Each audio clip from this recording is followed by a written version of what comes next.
नमस्कार। प्रादेशिक समाचार के साथ मैं ज्ञानेश्वर प्रसाद श्रीवास्तव। पहले मुख्य समाचार। राज्य सरकार 50,000 परिवारों को पशुधन योजना से जोड़ने और रेशम तथा लाह की खेती को कृषि का दर्जा देने की कर रही है तैयारी। सरकारी विद्यालयों में कक्षा 9वीं से 12वीं तक के सामान्य श्रेणी के विद्यार्थियों को भी छात्रवृत्ति योजना का लाभ देने का सरकार ने लिया निर्णय। राज्य के सभी पंचायतों में कोरोना टीकाकरण के लिए आज से लगाया गया है विशेष शिविर। लोगों का निःशुल्क किया जा रहा है टीकाकरण।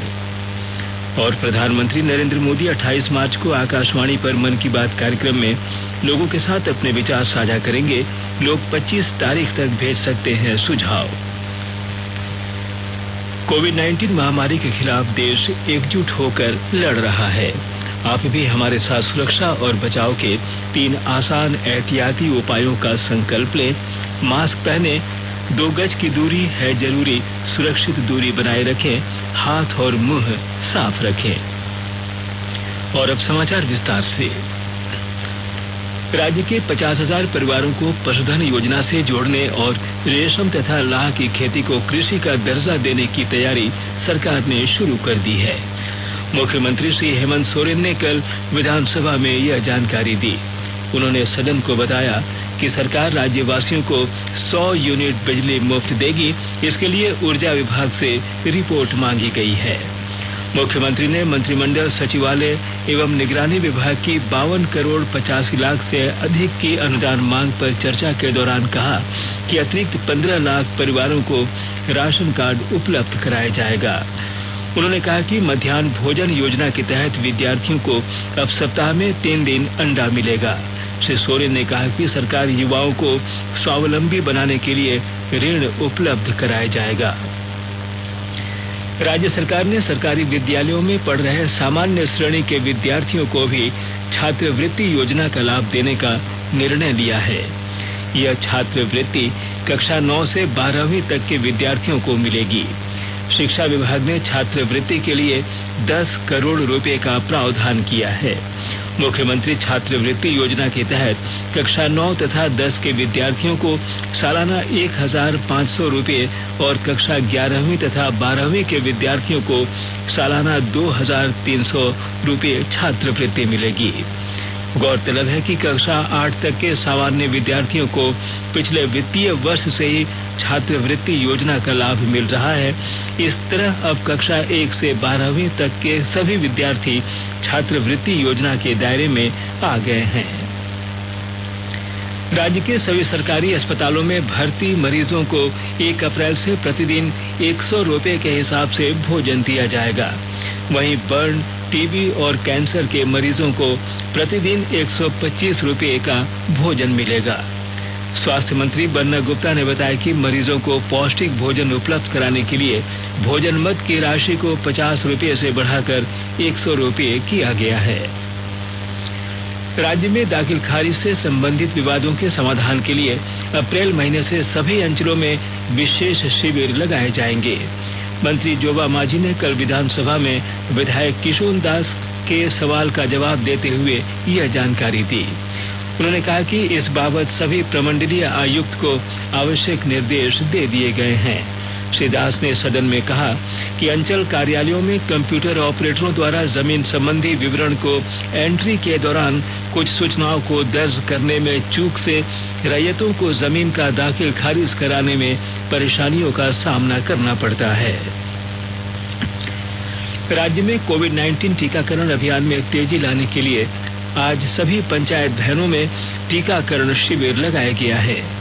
27 मार्च तक 3 चरणों में लगने वाले इस शिविर में 60 वर्ष से ज्यादा उम्र के लोगों और कैंसर, मधुमेह, किडनी रोग जैसी गंभीर बीमारियों से ग्रसित 45 वर्ष से ज्यादा उम्र के व्यक्तियों को निःशुल्क टीका लगाया जा रहा है। पहला चरण कल तक चलेगा। वहीं दूसरा चरण 23 और 24 मार्च और अंतिम चरण में 26 तथा 27 मार्च को शिविर लगेगा।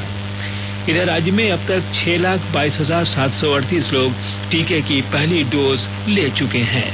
इनमें 3,82,841 हेल्थ और फ्रंट लाइन वर्कर्स है, वहीं 60 साल से ज्यादा उम्र के लोगों की संख्या 2,08,607 और विभिन्न बीमारियों से ग्रसित 45 साल से ज्यादा उम्र के 31,290 लोग शामिल हैं।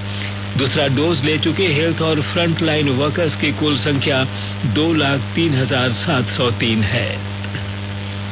देश में अब तक 4,20,63,000 से अधिक लोगों को कोविड का टीका लगाया जा चुका है। स्वास्थ्य और परिवार कल्याण मंत्रालय ने बताया कि कल 27,23,000 से अधिक लोगों को ये टीके लगाए गए। इस बीच देश में कोविड से ठीक होने वालों की दर 96.12% हो गई है। स्वास्थ्य मंत्रालय ने कहा कि इस बीमारी से अब तक 1,11,00,000 से अधिक मरीज ठीक हो चुके हैं। इस समय देश में 2,88,000 से अधिक सक्रिय मामले हैं। देश में कल 40,953 नए मामलों की जानकारी मिली। वहीं इस संक्रमण से 188 लोगों की मौत हुई, जिसे मिलाकर अब तक 1,59,000 से अधिक लोग इसका शिकार हो चुके हैं। गोड्डा जिले के 26 हेल्थ एंड वेलनेस सेंटर में कोरोना टीकाकरण का कार्य चल रहा है। आज से सभी पंचायत भवनों में भी लोगों को कोरोना टीका लगाया जा रहा है। वहीं ललमटिया इलाके में बिना मास्क लगाए बाइक चलाने वालों का चालान काटा गया। जिला प्रशासन द्वारा कोरोना से बचाव को लेकर लोगों को जागरूक किया जा रहा है। प्रधानमंत्री नरेंद्र मोदी 28 मार्च को आकाशवाणी पर मन की बात कार्यक्रम में देश विदेश के लोगों के साथ अपने विचार साझा करेंगे। यह मासिक रेडियो कार्यक्रम की 75वीं कड़ी होगी। श्री मोदी ने लोगों से इस कार्यक्रम में अपने विचार साझा करने का आग्रह किया है। लोग अपने विचार नमो ऐप या माई गोव ओपन फोरम पर साझा कर सकते हैं। वे टोल फ्री नंबर 188-0117-800 पर भी डायल कर हिंदी या अंग्रेजी में अपने संदेश रिकॉर्ड करा सकते हैं। लोग 1922 पर मिस्ड कॉल भी दे सकते हैं और एसएमएस पर प्राप्त लिंक के जरिए प्रधानमंत्री को अपने सुझाव सीधे भेज सकते हैं। सुझाव इस महीने की 25 तारीख तक दिए जा सकते हैं। आकाशवाणी के ताजा तरीन समाचारों के लिए आप हमारी वेबसाइट newsonair.com पर लॉग ऑन कर सकते हैं। ताजा समाचार Twitter handle @AIR News Alerts और Facebook page all India radio news पर भी उपलब्ध है। आप प्रादेशिक समाचार एकांश को ट्विटर हैंडल @AIR News_Ranchi और फेसबुक पेज तथा YouTube channel AIR News Ranchi पर भी हमारे बुलेटिन सुन सकते हैं। प्रादेशिक समाचार आप आकाशवाणी रांची से सुन रहे हैं और अब पेश है कोरोना से बचाव के कुछ संदेश। कोविड-19 से बचाव और सुरक्षित रहने के 3 उपाय। मास्क लगाएं, 2 गज दूरी है जरूरी, सुरक्षित दूरी रखें, हाथ और मुंह साफ रखें।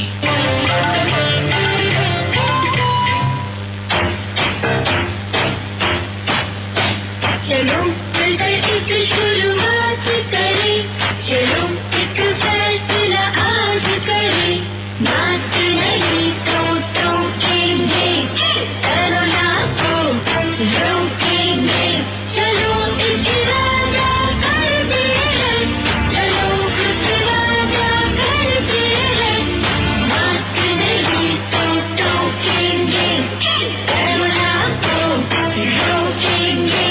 भारत सरकार द्वारा जनहित में जारी।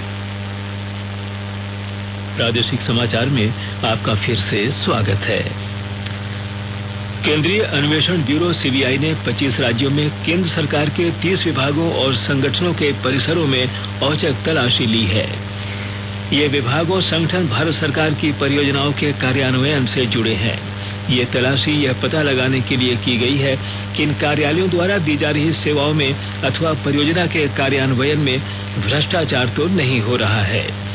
सीबीआई ने इसके लिए भारतीय खाद्य निगम, रेलवे, BSNL, GST, डाक विभाग, CST गोदाम, North Coal Fields Limited, Indian Oil Corporation, CPWD और सैन्य इंजीनियरिंग सेवा परिसर की तलाशी ली। ये तलाशी रांची और धनबाद समेत शिलांग, अगरतला, गुवाहाटी, इम्फाल, आगरा, इलाहाबाद, अहमदाबाद, गांधीनगर, गोवा, कोयम्बटूर, मनाली, मुंबई, हावड़ा, दिल्ली, बेंगलुरु, हैदराबाद, जयपुर, विशाखापत्तनम, पटना और कोचीन स्थित कार्यालयों में ली गई। बोकारो जिले के बालीडीह थाना क्षेत्र में पुलिस ने अवैध शराब के साथ 5 लोगों को गिरफ्तार कर लिया।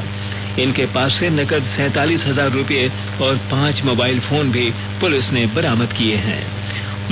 मुख्यालय पुलिस उपाधीक्षक ने बताया कि एक कार से अवैध शराब की खेप को बिहार ले जाया जा रहा था। इसकी सूचना मिलने पर पुलिस ने छापेमारी कर शराब के साथ तस्करों को गिरफ्तार कर लिया है। उधर साहिबगंज जिले के मिर्जा चौकी स्टेशन पर अजीमगंज पैसेंजर ट्रेन से 136 बोतल अवैध शराब के साथ 2 महिलाओं को रेलवे सुरक्षा बल ने गिरफ्तार किया है। पलामू जिले गर्मी की दस्तक देते ही जंगलों में आग लगने की घटनाएं बढ़ गई है। इसे देखते हुए वन विभाग ने अलर्ट जारी किया है। विस्तृत ब्यौरा दे रहे हैं हमारे पलामू संवाददाता। गर्मी आते ही पलामू के जंगलों में आग लगने की घटना सामने आती है, जिससे वन संपदा को नुकसान होता है। वन विभाग ने जंगलों में आग को लेकर अलर्ट जारी कर दिया है। मार्च के पहले पखवाड़े में ही पलामू का तापमान 37 डिग्री सेल्सियस पहुंच चुका है। पलामू का एक बड़ा भाग घने जंगलों से घिरा है। हर साल गर्मियों के दिनों में यहाँ के जंगलों में आग लगती है। इस आग से बड़े पैमाने पर वन संपदा को नुकसान होता है। डीएफओ ने बताया कि ग्रामीण अक्सर महुआ चुनने के लिए झाड़ियों की सफाई करते हैं। इसी दौरान आग लगाई जाती है। यही आग कभी कभी बेकाबू होकर जंगलों में फैल जाती है। ग्रामीणों ने लगातार अपील की जा रही है कि वह जंगलों में आग नहीं लगाएं। कभी कभी लोग सिगरेट पीने के बाद उसे जंगलों में फेंक देते हैं, जिसके कारण भी आग लगती है। डीएफओ राहुल कुमार बताते हैं कि फॉरेस्ट सर्वे ऑफ इंडिया जंगलों पर निगरानी रखती है। आग लगने की सूचना विभाग को दी जाती है। इसके बाद टीम आग बुझाने के लिए पहल करती है। जसप्रीत सिंह, आकाशवाणी समाचार, पलामू। आज विश्व गोरैया दिवस है। वर्ष 2010 से इस दिवस का आयोजन गोरैया की संख्या में जबरदस्त कमी के प्रति लोगों को जागरूक बनाने के उद्देश्य से किया जाता है। पक्षी प्रेमी मोहम्मद दिलावर द्वारा स्थापित नेचर फॉर रिवर सोसाइटी ने गोरैया संरक्षण की दिशा में महत्वपूर्ण कार्य किए हैं। कीटनाशकों के बढ़ते उपयोग, भवन निर्माण शैली में बदलाव, बगीचों के अभाव और मोबाइल और टीवी टावरों से हो रहे विकिरण के कारण पिछले कुछ वर्षों में गोरैया की संख्या तेजी से घटी है। साहिबगंज जिले में गंगा स्वच्छता पखवाड़ा के तहत बजली गंगा घाट पर कल गंगा आरती आयोजित की गई। इस मौके पर स्कूली विद्यार्थियों के बीच पेंटिंग प्रतियोगिता और क्विज के अलावा सांस्कृतिक कार्यक्रम का भी आयोजन हुआ। गौरतलब है कि 31 मार्च तक मनाए जाने वाले गंगा स्वच्छता पखवाड़ा के तहत कई कार्यक्रम आयोजित किए जा रहे हैं। Graduate aptitude test in engineering GATE 2021 में धनबाद के रहने वाले राजू कुमार जियो फिजिक्स में और सुयश शर्मा मैकेनिकल इंजीनियरिंग में नेशनल टॉपर बने हैं। मुख्यमंत्री हेमंत सोरेन ने दोनों विद्यार्थियों को इस शानदार सफलता के लिए बधाई दी है। गौरतलब है कि आईआईटी मुंबई ने गेट 2021 का परिणाम बीती रात जारी कर दिया है। इस परीक्षा में लगभग 7,11,000 परीक्षार्थी शामिल हुए थे, जिनमें 1,27,000 से ज्यादा को सफलता मिली है। और अब संक्षिप्त खबरें। राज्य में लगभग 3,13,000 लोग आयुष्मान भारत योजना का लाभ ले चुके हैं। इनके इलाज के मद में करीब 297 करोड़ रुपए खर्च हुए हैं। प्रदेश कांग्रेस की ओर से 1940 में रामगढ़ में हुए कांग्रेस के राष्ट्रीय अधिवेशन की याद में आज स्मृति अधिवेशन का आयोजन रांची में किया जा रहा है। झारखंड उच्च न्यायालय ने सरकार द्वारा बर्खास्त किए गए 42 दारोगा को बहाल करने के दिए आदेश का अनुपालन नहीं करने जाने पर गृह विभाग के प्रधान सचिव और पुलिस महानिदेशक को 23 मार्च को अदालत में हाजिर होने का निर्देश दिया है। हरियाणा के जिंद में चल रहे राष्ट्रीय पुरुष सब जूनियर हॉकी प्रतियोगिता में झारखंड की टीम ने क्वार्टर फाइनल में जगह बना ली है। कल झारखंड ने केरल को 14 गोल से पराजित कर दिया। रांची की पॉक्सो सह चिल्ड्रन कोर्ट ने नाबालिग के साथ सामूहिक दुष्कर्म मामले में 3 नाबालिग आरोपियों को उम्र कैद की सजा और 42,000 रुपए का जुर्माना लगाया है। जुर्माना नहीं देने पर तीनों दोषियों को 25-25 माह के अतिरिक्त सजा काटनी होगी। और अब अंत में मुख्य समाचार एक बार फिर। राज्य सरकार 50,000 परिवारों को पशुधन योजना से जोड़ने और रेशम तथा लाह की खेती को कृषि का दर्जा देने की कर रही है तैयारी। सरकारी विद्यालयों में कक्षा 9वीं से 12वीं तक के सामान्य श्रेणी के विद्यार्थियों को भी छात्रवृत्ति योजना का लाभ देने का सरकार ने लिया निर्णय। राज्य के सभी पंचायतों में कोरोना टीकाकरण के लिए आज से लगाया गया है विशेष शिविर। लोगों का निःशुल्क किया जा रहा है टीकाकरण। और प्रधानमंत्री नरेंद्र मोदी 28 मार्च को आकाशवाणी पर मन की बात कार्यक्रम में लोगों के साथ अपने विचार साझा करेंगे। लोग 25 तारीख तक भेज सकते हैं सुझाव। इसके साथ ही आकाशवाणी रांची से प्रादेशिक समाचार का ये बुलेटिन समाप्त हुआ। नमस्कार। घर में रहिए, सुरक्षित रहिए और सुनते रहिए आकाशवाणी।